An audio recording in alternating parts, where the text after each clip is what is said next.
desde los distintos espectros del ámbito político se llenan la boca hablando, que hablan a nombre de la participación de las víctimas.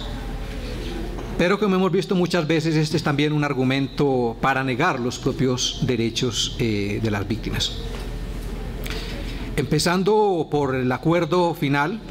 El acuerdo final es insistente, reiterativo, que el eje transversal, que la columna vertebral, que el corazón del acuerdo es la participación de las víctimas en todas las instancias del sistema integral de verdad, justicia y reparación. Eso se ha venido debilitando a medida que avanza la implementación, tanto en el acto legislativo como en las decisiones de la Corte Constitucional y las últimas decisiones también que se debaten en la implementación de la ley estatutaria.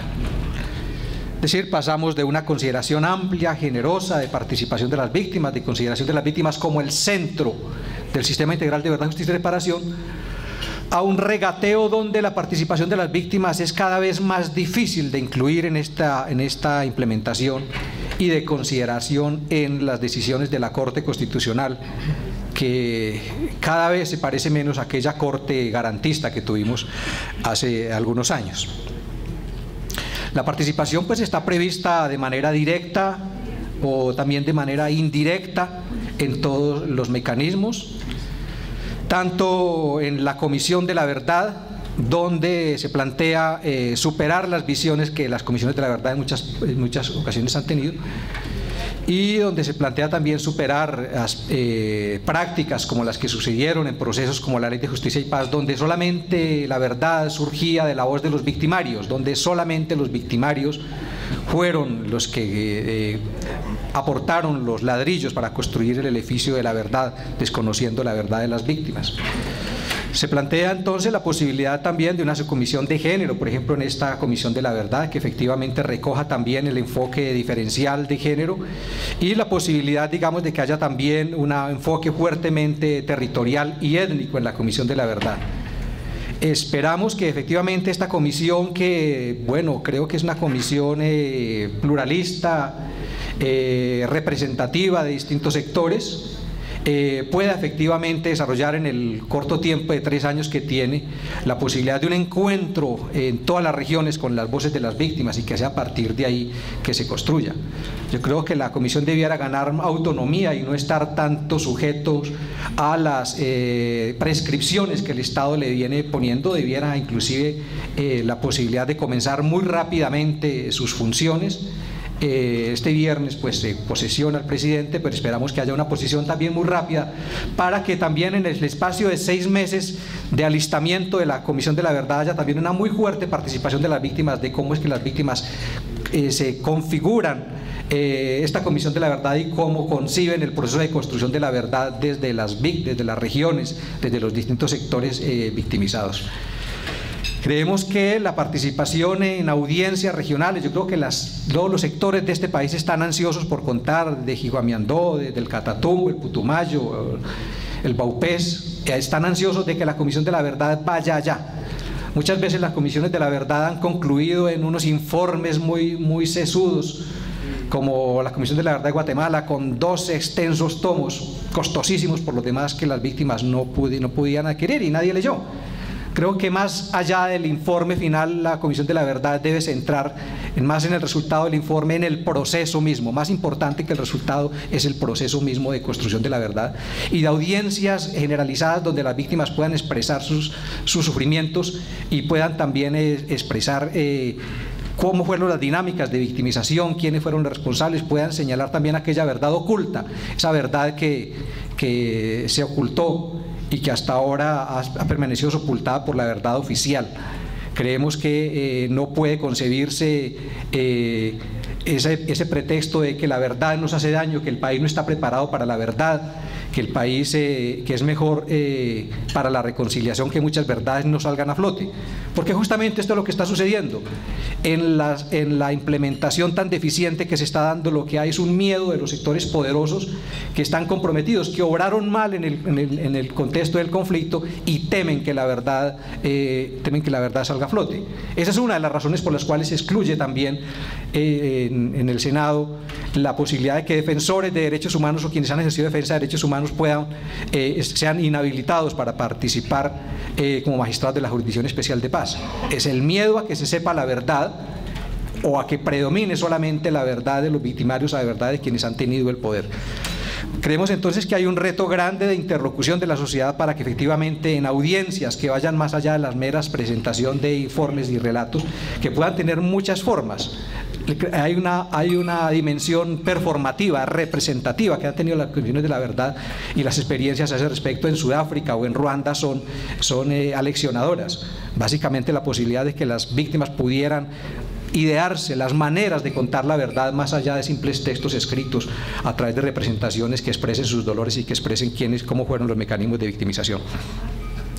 El artículo 12 del Acto Legislativo 1 del 2017 es el que contempla en mayor medida los derechos de las víctimas.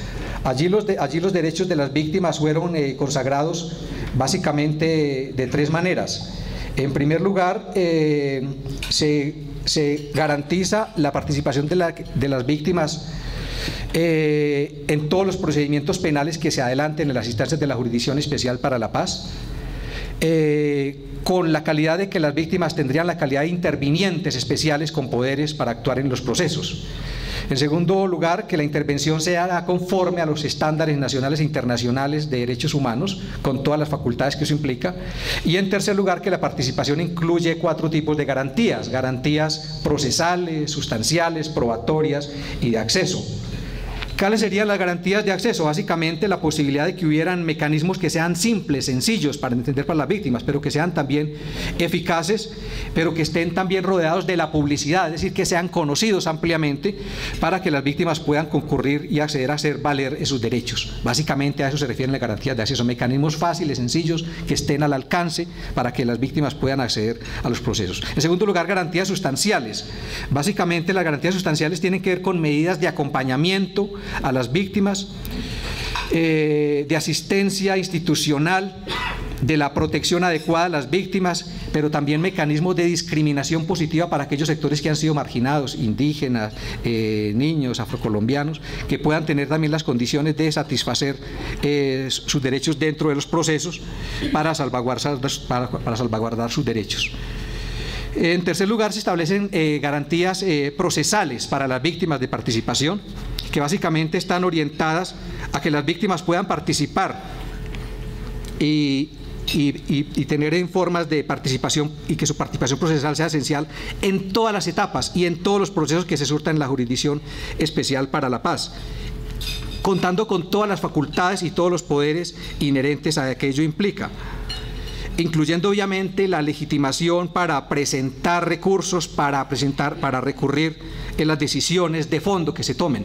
Esto es algo que se logró en el debate con la participación de las organizaciones de víctimas y derechos humanos en el debate en el Congreso, y que fue incluido, y aunque ha buscado limitarse también en la reglamentación de la Jurisdicción Especial para la Paz, por lo menos ya fue incluido dentro del Acto Legislativo 01 del 2017.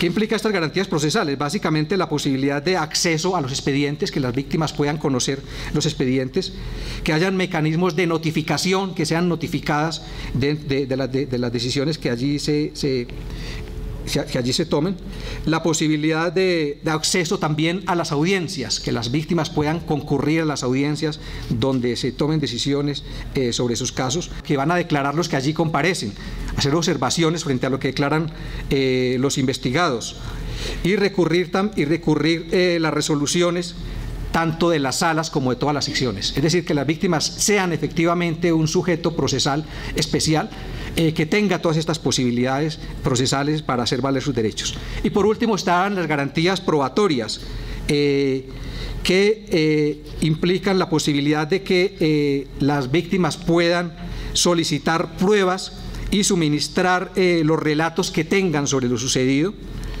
que puedan también solicitar las pruebas que se consideren relevantes, que se practiquen dentro del proceso para la garantía de sus derechos, estar presentes en la práctica de las pruebas, de que las pruebas no se practiquen a sus espaldas, y también la posibilidad de contradecir las pruebas que presenten las personas que se presenten, la posibilidad de contrainterrogar también a las personas que allí declaran y solicitar la exclusión de pruebas que sean impertinentes y irrelevantes. Todas estas garantías procesales fueron consagradas, esperamos que sean mantenidas dentro de la reglamentación de la ley estatutaria, pero sobre todo que sean consideradas dentro del reglamento de procedimiento y prueba, que es un reglamento que tienen que hacer los propios magistrados una vez posicionados. Ahí hay un papel especial para que las víctimas puedan incidir desde ya en ofrecer recomendaciones antes de que se posicionen los magistrados sobre cuáles serían la manera como conciben el ejercicio y el mantenimiento de los derechos dentro del proceso penal y dentro de los procesos que se van a surtir dentro de la Jurisdicción Especial para la Paz. También es importante que entre los otros mecanismos se han garantizado también mecanismos de participación. Por mencionar, dentro de la unidad de búsqueda de personas desaparecidas se ha contemplado que la participación de las víctimas será esencial para la elaboración de los planes de búsqueda, para las rutas de búsqueda, para los planes de búsqueda regionales, para la fijar de las prioridades, para la configuración misma de la naturaleza de la entidad. Para eso se plantea un comité asesor que está compuesto por un número plural de organizaciones de víctimas de la sociedad civil, que debe participar también y que debe ofrecer los mecanismos en la unidad de búsqueda, la posibilidad de que las víctimas tengan la asistencia psicosocial desde el primer contacto con ellas y en todo el procedimiento de la búsqueda, exploración, localización, identificación y entrega digna. Es decir, que haya una participación de las víctimas en todos estos procesos en la unidad de búsqueda y que las víctimas efectivamente sean los protagonistas de todo este proceso de búsqueda en la Comisión de la Verdad.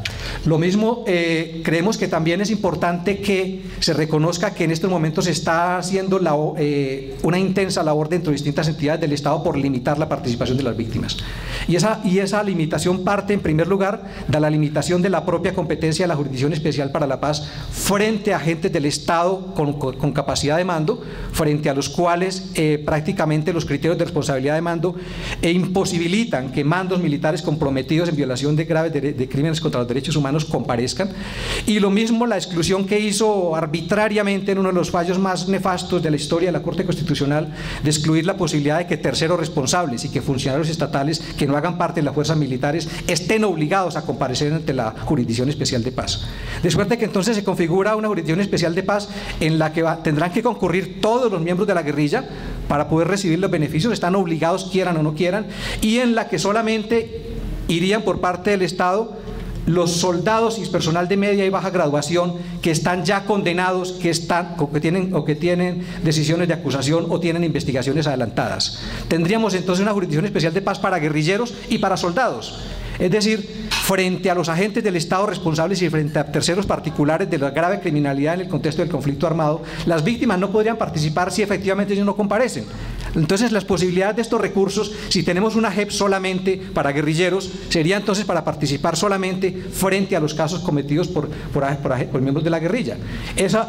La posibilidad de que sea relegado, de que sea la justicia ordinaria quien se ocupe de los casos de los particulares o de los altos mandos comprometidos en crímenes, sabemos que es absolutamente nula. En 53 años de conflicto, la Fiscalía, la justicia ordinaria no ha hecho absolutamente nada frente a altos mandos y sobre todo frente a particulares que han cometido crímenes en el marco del conflicto. Los procesos de la Ley de Justicia y Paz mostraron que más allá de la actuación de los aparatos armados de los paramilitares, había por lo menos 15.700 personas, empresarios, ganaderos, mineros, políticos, gobernadores, jueces, alcaldes, fiscales, que estaban detrás del paramilitarismo, y esas 15.700 personas nunca fueron investigadas. Con ellas se hizo compulsa de copias a la espera de que hubiera una solución negociada en el conflicto armado en que todos los actores rendieran cuentas.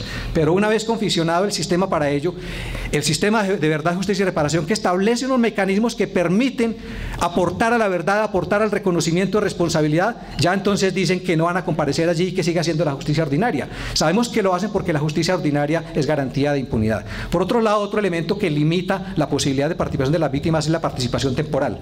Inicialmente estaba previsto que fueran 2 años y 1 año adicional, completando 3 para la presentación de informes de las víctimas. La posibilidad de las víctimas de participar en el sistema es la posibilidad de presentar los propios informes frente a aquellos casos en que la Fiscalía no va a presentar ninguna información.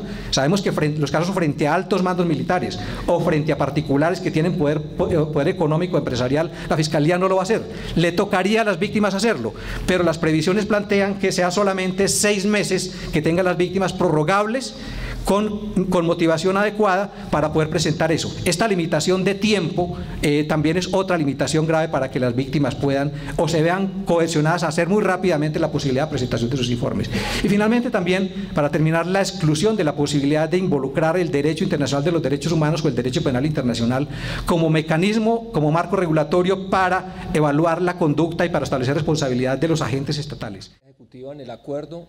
Es claro que es una Secretaría Ejecutiva fuerte, calcada de tribunales internacionales en los cuales la Secretaría, o como se llama por ejemplo en la CPI, un registrar, cumple una función de soporte judicial importante y suministra como todo el apoyo a la labor judicial.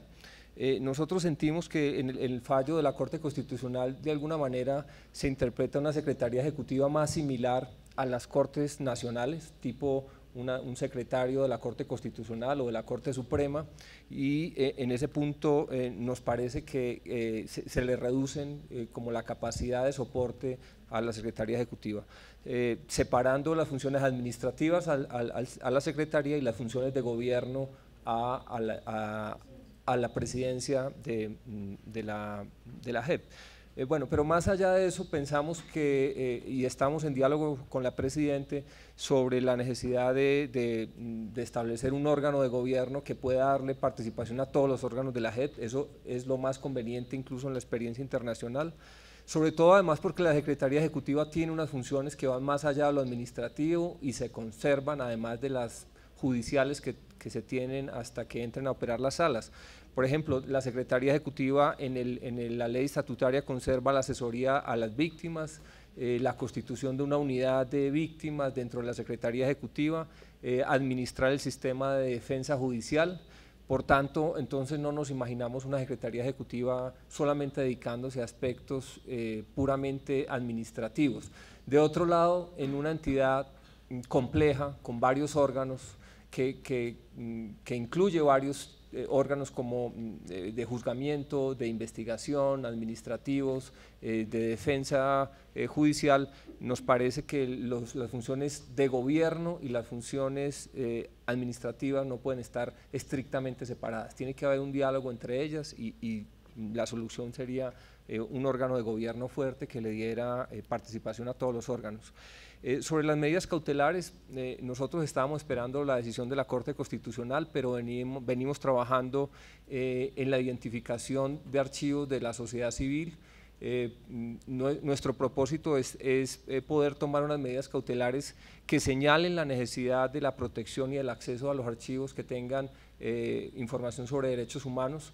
Obviamente no vamos a poder cumplir una labor extensa sobre medidas cautelares, pero sí queremos tomar algunas medidas cautelares que sean ejemplificantes y que señalen la necesidad en Colombia del acceso a los archivos que contienen graves violaciones a los derechos humanos.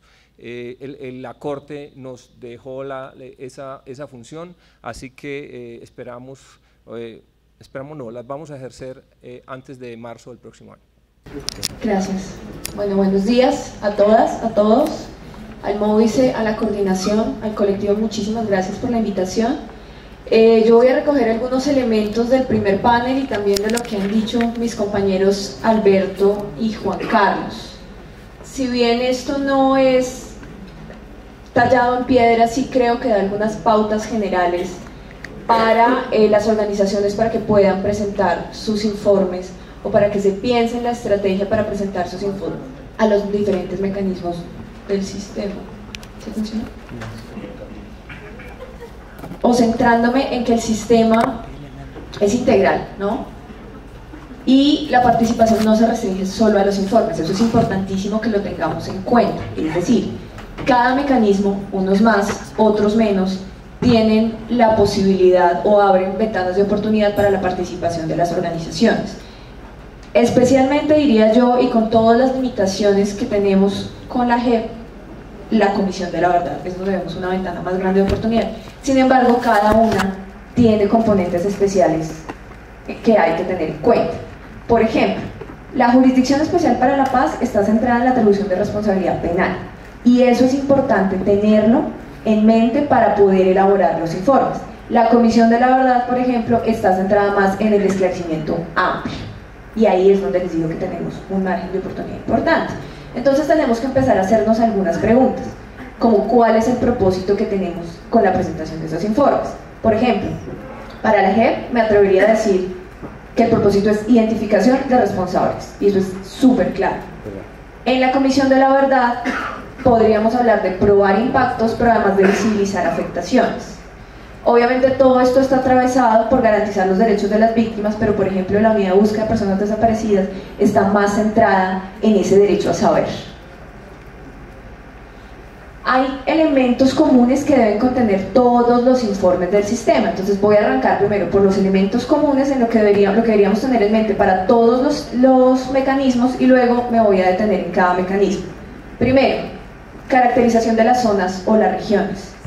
Y ahí vienen las condiciones históricas, las condiciones geográficas, políticas, demográficas de la región donde estamos cada uno y sobre la que queremos trabajar. Segundo, información sobre las víctimas. Para el caso de la unidad, por ejemplo, nos vamos a centrar más en características puntuales de cada una de las víctimas, y para la información de las víctimas en la Comisión de la Verdad vamos a ir a pertenencia a grupos sociales específicos. Por ejemplo, ¿quiénes eran los principales afectados con la desaparición en zona de frontera? Los maleteros, las personas dedicadas al mototaxismo, etc, etc, etc. Y ahí vamos caracterizando esos grupos sociales. Y, como ya lo dijo Juan Carlos, son fundamentales las fuentes de información. Para todos y cada uno de los mecanismos es fundamental señalar y en la medida de lo posible también aportar la existencia y ubicación de, por ejemplo, estudios, archivos que tienen ustedes, documentos, registros, medios de conocimiento, y ahí se incluyen obviamente las denuncias por todos estos hechos, en los que haya información sobre las víctimas, para el caso de la unidad, el posible paradero, y para el caso de los otros dos mecanismos, otro tipo de información. Yo me centraría en los elementos comunes en diferentes dimensiones. Primera, presuntos responsables o implicados, y esto tiene, para el caso de la JEP, grupos armados y agentes del Estado, pero para el caso de la Comisión de la Verdad, por ejemplo, sí podemos hablar de operadores judiciales, otras autoridades y esos terceros que se nos están quedando por fuera de la JEP. En el componente territorial, y es súper importante también, ¿cómo pruebo, digamos, cuáles son los elementos que me llevan a demostrar que había conflicto armado en la zona? Acuérdense que todos los mecanismos tienen esa patilla que dice con ocasión del conflicto armado, ¿vale? ¿Cómo pruebo eso ahí? Y además, ¿qué tipo de control social o presencia territorial tenía cada uno de los grupos armados a los que yo estoy atribuyendo esa responsabilidad? En el marco temporal, como ustedes saben, la JEP tiene una delimitación temporal muy clara, y es hechos con ocurrencia antes del 1 de diciembre de 2016, pero los demás mecanismos no tienen, y ahí hay una pregunta, por ejemplo, para la unidad, y es ¿qué pasa con una desaparición después de esa fecha? Y en la Comisión de la Verdad, obviamente ustedes saben que estos son, lo que buscamos es sacar patrones de violencia que han tenido permanencia en el tiempo. Afectaciones, obviamente toda clase de afectaciones, y los impactos de esas afectaciones. No solo es la desaparición de una persona, la muerte de una persona, violentar a una mujer, sino además cuáles son los impactos colectivos, en la familia, en la comunidad, en su colectividad. Bueno, yo les tenía una linda figura ya para entrar en lo que son los mecanismos. Por ejemplo, en la Jurisdicción Especial para la Paz, como ya bien lo dijo Juan Carlos, dentro de todo ese entramado hay una sala, un espacio que es el encargado de procesar y filtrar la información que traen para preparar los casos, que van finalmente al Tribunal para la Paz, y es la sala de reconocimiento de la verdad. La sala de reconocimiento, ¿qué hace? Recibe y procesa informes, ya lo dijo Juan Carlos, de entidades oficiales, pero también de organizaciones sociales, para determinar ese universo de conductas y autores. Ustedes saben que hay criterios de selección de casos y priorización de casos. Entonces, ahí la pregunta que yo me haría, o que deberíamos hacernos, es sobre qué temas y responsables nos vamos a enfocar. cada una de las organizaciones, cada uno de los grupos, cuál es el tema y cuáles son los responsables sobre los que yo quiero trabajar ese informe para la JEP. Para entregar ¿qué? Una información para sacar una información sin estructurar y entregarle a la JEP una información muchísimo más estructurada que nos permita trabajar sobre esos responsables. Entonces, en la JEP, ¿cuáles serían las ideas centrales que me gustaría dejarles con respecto a la presentación de informes? ¿En qué se debe centrar un informe? Indicios, pruebas y fuentes que indiquen esa responsabilidad. ¿Cuáles son las restricciones? Como ya lo dijo Juan Carlos, no se pueden presentar casos individuales, denuncias sobre casos individuales. Y hay que tener muy en cuenta los tiempos. Desde el momento de la instalación de la sala, el momento material, tenemos única y exclusivamente 6 meses para presentar los informes a la JEP. Si bien lo que dice la ley es que el periodo puede prorrogarse por periodos de 3 meses hasta completar los 3 años, eso debe solicitarse. Entonces, en principio, yo me llevaría 6 meses. Ese es el tiempo que tenemos a partir de la instalación de la sala. Otra vez, ¿cuáles son las conductas de autores sobre los que yo quisiera que se centrara la JEP? Esa es la pregunta. Una vez yo me responda esa pregunta, entonces, ¿qué hago? Agrupo los hechos por presuntos autores o condenados, agrupo conductas semejantes por categorías, esto sin hacer la calificación jurídica de las mismas. Yo no puedo dar una calificación jurídica, pero yo sí puedo agrupar conductas que son semejantes. Pero además deben ser rigurosos y estar organizados. Si bien ya esta mañana hablamos de los casos emblemáticos, del peligro de los casos emblemáticos, sí deben estar organizados y tener hechos representativos. ¿Qué debemos tener en cuenta?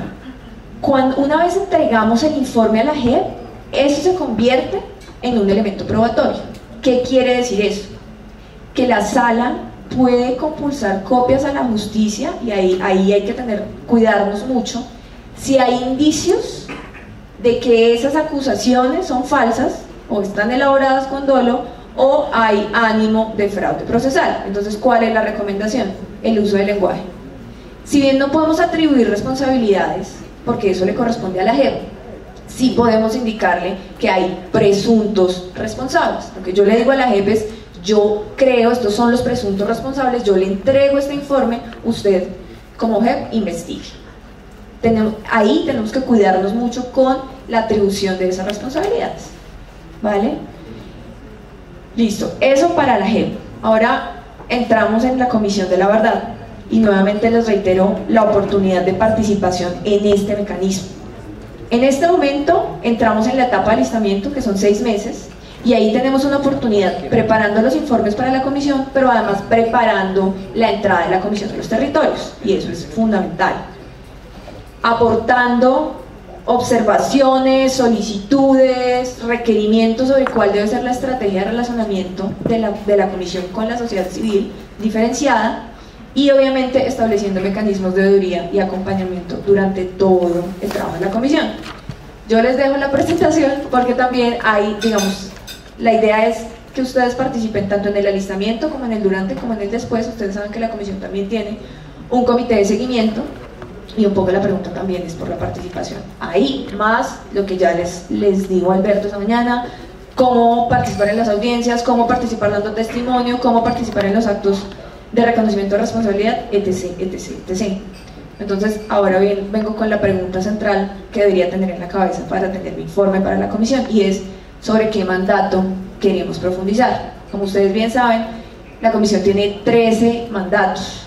Yo creo que para ninguna organización es posible profundizar sobre los 13 mandatos. Si ustedes se acuerdan, cuando nos vimos por allá en junio, julio, habíamos hecho una agrupación sobre los mandatos. Yo creo que los mandatos se pueden agrupar en 4 o 5 temas duros, pero debemos centrarnos en cuál es el mandato que queremos trabajar. Eso primero. Segundo, la comisión, los informes para la comisión no deberían ser una sumatoria de casos. Si bien la comisión puede recibir la información sobre cada uno de los casos, yo puedo entregar mi carpeta, mi archivo, no debería ser simplemente una sumatoria de casos, caso 1, 2, 3, 4, 5. ¿Qué debería haber? Unos casos de muestra, otra vez, no unos casos emblemáticos, pero sí casos que yo considere que son de gran importancia, de gran relevancia, para ir a resumir el resto. Es decir, tener muchos otros casos que me lleven a decir, esto sí refleja un patrón o un carácter masivo de una conducta. ¿Cómo partir? Hay dos formas de, digamos, de hacer un informe, con la lógica inductiva o la lógica deductiva. La inductiva es: yo tengo en la cabeza una hipótesis, yo creo algo y empiezo a agrupar hechos para demostrarlo. La deductiva es: yo tengo todos estos hechos, los reviso, los analizo y de ahí obtengo una hipótesis. La recomendación nuestra como oficina es: háganlo de forma deductiva, partan de los hechos ciertos, porque por ejemplo en casos de inteligencia es muy difícil saber cómo se entreteje esa maraña de hechos y cuáles eran los intereses más allá de cierto nivel, pero sí puedo partir de los hechos ciertos, analizar y sacar una hipótesis de eso. Pero aquí hay una recomendación: si bien no puedo explicar las causas del fenómeno, no las tengo todas muy claras, sobre todo en estos temas que tienen que ver con fuerzas del Estado, sí puedo develar ciertos intereses, sí puedo indicar ciertos intereses de ciertos actores en la región. Y aquí, por ejemplo, también voy al tema de terceros. ¿Qué componentes debería integrar un informe a la Comisión de la Verdad? Primero, nuevamente, información sobre las víctimas. ¿Quién fue afectado y cuáles eran los rasgos comunes en esas víctimas? Hombres, mujeres, niños de tal edad, de tales regiones, con estas características. Hechos, modus operandi, patrones en esos modus operandi y prácticas constantes en esos hechos. Posibles responsables, actores con presencia en la zona, quién estaba en la zona en ese momento, cuál era su relación con el territorio o con la comunidad. Hay relaciones de control social, hay relaciones de afectación directa, y cuáles eran los posibles intereses del actor en esa zona. Tendencias: con la entrada de X grupo a la región se incrementaron los hechos victimizantes de tal año a tal año, por ejemplo, pero además con la entrada o salida de ciertos actores hay cambios en las dinámicas de la zona. ¿Cómo puedo reflejar eso? Y al final, esto es opcional, pero yo sí lo recomendaría, recomendaciones para asegurar la no repetición de estos hechos.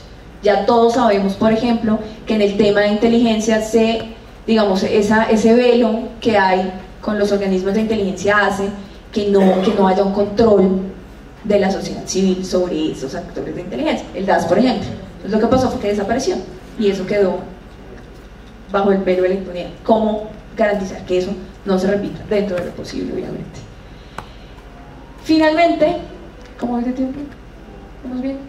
Sí. Finalmente, la unidad de búsqueda de personas desaparecidas. Como sabemos, tenemos una representación en el Consejo Asesor, podríamos participar en la elaboración de los planes de búsqueda y en protocolos de relacionamiento en las distintas fases del mandato, pero me voy a centrar en los informes.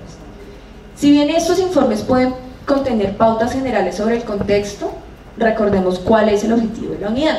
En este caso sí debemos evidenciar los casos particulares y las fichas o lo que sea que entreguemos para la unidad deben contener toda la información disponible sobre la víctima. Acuérdense que uno de los objetivos es buscar, encontrar y entregar. Nuevamente, ¿cuáles deberían ser los componentes a integrar? Información de la víctima, ya súper específica, información morfológica, médica, odontológica, todo lo que hacía particular esta persona. Y obviamente el perfil social, nuevamente a qué grupo pertenecía, todo este tipo de cosas, a qué se dedicaba.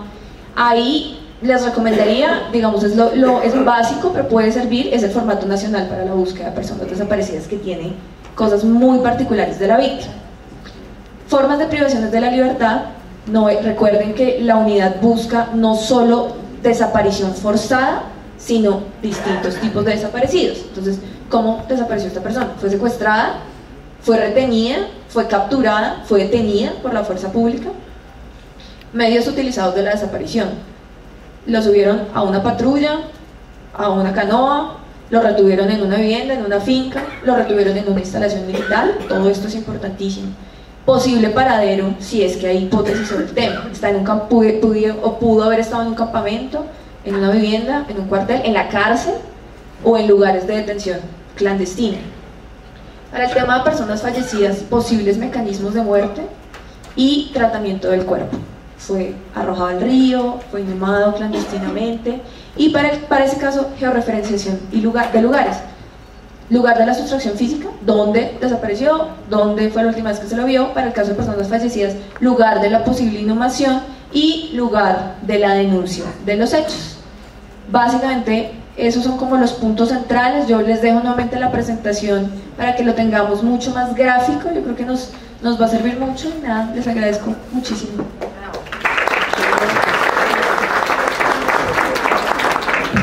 Primero que todo, muchas gracias por la invitación y gracias a todos los que están aquí presentes, sobre todo a quienes representan a las víctimas. El aporte del Archivo Histórico de la Policía Nacional de Guatemala en los procesos de justicia relacionados con graves violaciones a los derechos humanos. Inicio este intercambio haciendo una brevísima mención de las consecuencias de la tragedia ocurrida en Guatemala durante la segunda mitad del siglo XX. Al finalizar el conflicto armado interno, culminó una etapa de 36 años de terrorismo de Estado. La dimensión de la tragedia la dieron a conocer los informes Guatemala Nunca Más del Proyecto Interdiocesano de Recuperación de Memoria Histórica REMI y el informe Guatemala Memoria del Silencio de la Comisión para el Esclarecimiento Histórico. La comisión en su informe concluyó que el 93% de las violaciones cometidas son responsabilidad de las fuerzas de seguridad del Estado, que la estrategia contrainsurgente implementada dejó un saldo aterrador de 200.000 muertos, incluidos 45.000 detenidos desaparecidos, entre ellos 5.000 menores, 626 masacres y operaciones de tierra arrasada documentadas. Determinó que 1 de 4 víctimas directas fueron mujeres, que el 11% del total de las víctimas asesinadas fueron menores, que entre 1981 y 1983 el terror sin precedentes desencadenó la huida masiva de 1,5 millones de personas que se desplazaron internamente y las que se vieron obligadas a buscar refugio en otro país. La más grave de las conclusiones establece que agentes del Estado, en el marco de las operaciones contra insurgentes, realizaron ejecuciones de acto de genocidio en contra de grupos del pueblo maya. Para dimensionar la magnitud es necesario decir que a inicios de la década de los 80, Guatemala escasamente contaba con 8 millones de habitantes. La lucha contra la impunidad y el olvido. En 1994 se inició un proceso de transformación de la justicia penal, desmontar el sistema inquisitivo y ajustar la administración de justicia al modelo republicano. El sistema inquisitivo implica una forma de organización del sistema de justicia en el que prevalece la negación de la persona como sujeto de derechos. Esta fue una de las razones que facilitó la subordinación del sistema de justicia a los intereses políticos, económicos y militares durante el conflicto armado interno. Para la reforma de justicia penal, la firma de los acuerdos de paz significó un respaldo político necesario para la instalación del debate social de la problemática de la justicia penal, que desencadenó un proceso de fortalecimiento de las instituciones de justicia sin precedentes en la historia republicana del país. Proceso que, en la incorporación de nuevos actores de la sociedad civil y el acompañamiento de la comunidad internacional, se ha convertido en aliados estratégicos sin que hayan superado los problemas básicos de arbitrariedad e impunidad estructural que motivaron la transformación judicial. La participación de jueces y fiscales éticos, abogados que acompañan a las víctimas, a sus familiares y que han adoptado la figura de querellantes adhesivos, los testimonios de las pocas víctimas sobrevivientes, los testimonios de las familiares de las víctimas y la evidencia científica aportada por la antropología forense y la prueba documental han contribuido de manera decisiva a dar un impulso histórico a la lucha contra la impunidad. pero los violadores de los derechos humanos no se dan por vencidos. Actualmente en Guatemala los avances en los procesos de reforma en el ámbito de justicia se ven amenazados por sectores ultraconservadores con apoyo económico inmediato que buscan retornar a la impunidad. Personajes señalados en casos de corrupción en los procesos de graves violaciones a los derechos humanos han querido impulsar leyes para procurar impunidad por los delitos del presente y también por los del pasado. Hace 2 meses intentaron reformar el Código Penal para modificar el delito de financiamiento electoral ilícito y conmutar la pena de 400 delitos más. Pretenden reformar la ley de reconciliación nacional y otorgar amnistía total a los responsables de las graves violaciones a los derechos humanos, eliminando el artículo 8 de la normativa que prohíbe la extinción de responsabilidad penal en los delitos de genocidio, tortura y desaparición forzada. Es importante mencionar que personajes de hoy que enfrentan juicios en procesos por corrupción están también vinculados con los hechos del pasado. Por si fuera poco, promueven una iniciativa de ley en la que tipifica toda acción social de protesta como acto de terrorismo. Este paquete de leyes pro impunidad supone un enorme retroceso en las libertades y derechos que hemos conquistado y abre nuevamente la puerta para legitimar la represión y la criminalización como herramientas de control social. También se aproxima la elección de fiscal general del Ministerio Público y quieren un fiscal ad hoc a sus intereses que les garantice impunidad y el final de la persecución de redes criminales. La masividad de la protesta ha logrado revertir algunas de sus intenciones. Las amenazas continúan y la lucha también. Para avanzar en este proceso de transición política, resulta indispensable la búsqueda de la verdad, la implementación de justicia, poner en el centro del proceso la reparación de las víctimas y la garantía de no repetición.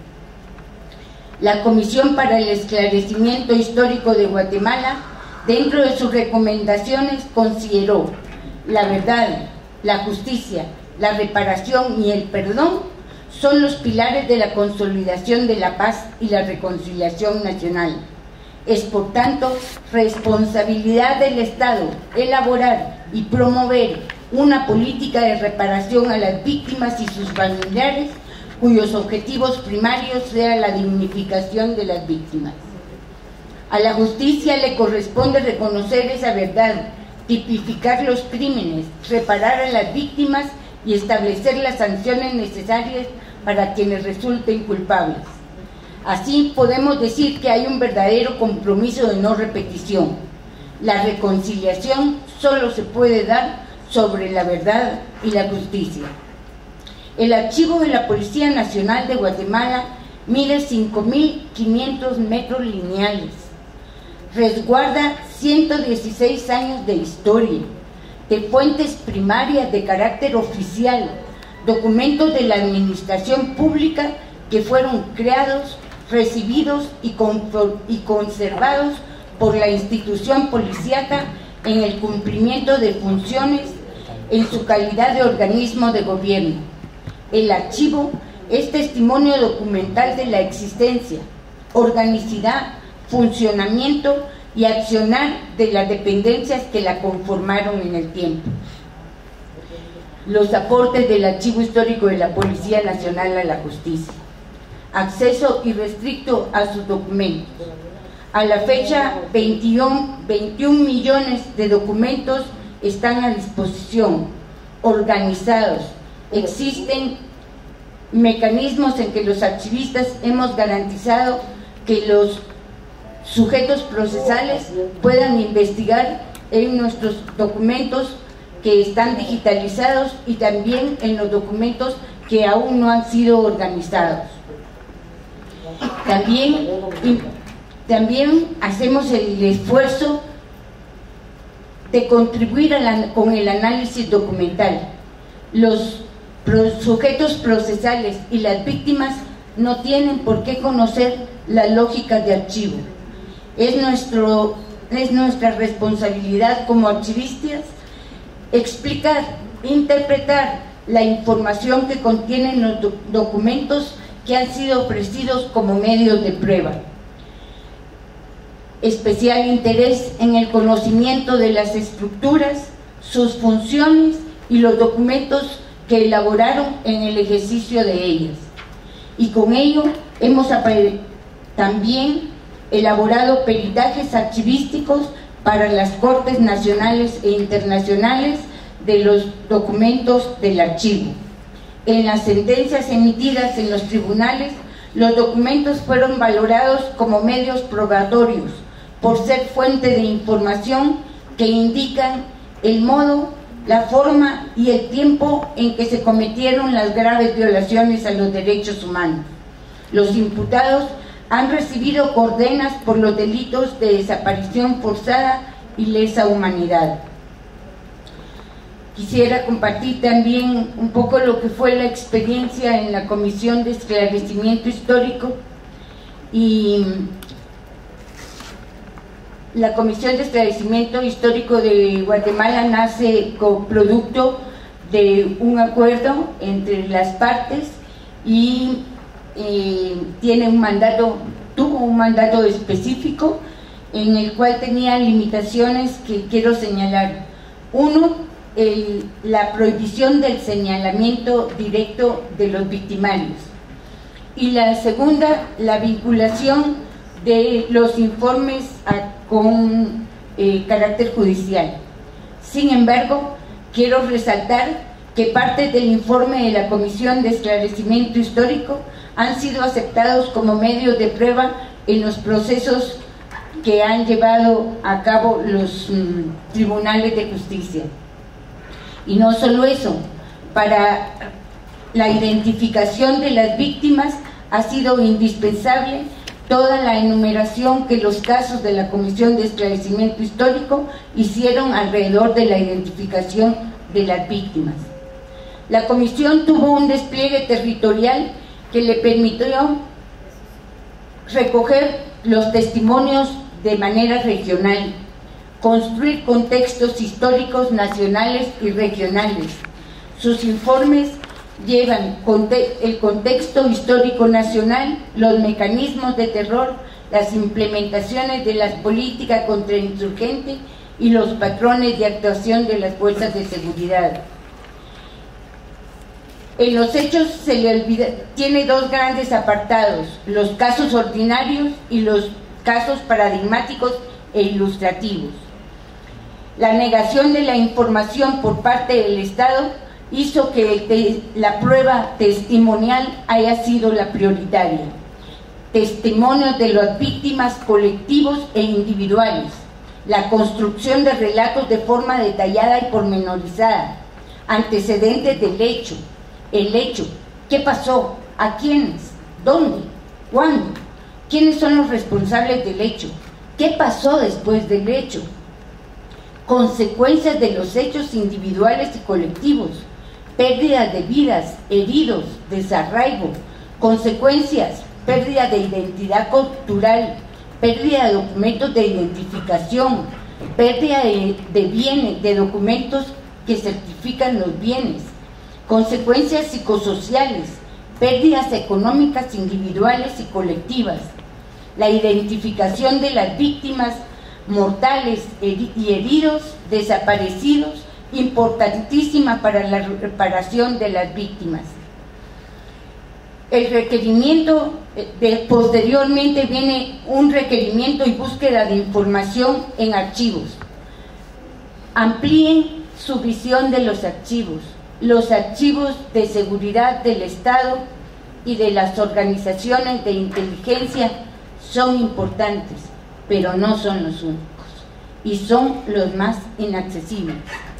No nos quedemos buscando lo que no nos van a dar, busquemos en lo que tenemos. Y yo les digo, hay que buscar en los archivos que nos permitan el acceso. ¿Y cómo pedir? Aquí debe haber un auxilio de los archiveros que puedan colaborar con ustedes. Acérquense a los archiveros de los archivos donde necesitan información. Ellos les van a decir la ruta para llegar a lo que ustedes necesitan. A los archivos policíacos, a los archivos judiciales, a los archivos de hospitales y morgues, a los archivos de cementerios, pero también a los de servicio del Estado y la Contraloría General de Cuentas. Nosotros queremos saber dónde estuvo un funcionario, pues ese funcionario tiene que estar registrado en algo que no es en su régimen militar. Tiene posiblemente una, ¿cómo le dicen de retiro aquí? Una pensión, y esa pensión tiene que estar registrada en la Contraloría de Cuentas. ¿Por qué le dan esa pensión? ¿Cuánto le dan esa pensión? ¿Cuál es su hoja de registro administrativo? Los archivos de la Contraloría de Cuentas son muy importantes, pero también necesitamos identificar a las víctimas. Necesitamos decir que existieron. Los registros de la Registraduría General de la Nación, los registros del Archivo de Educación. En fin, ya me llegó el tiempo y muchas gracias.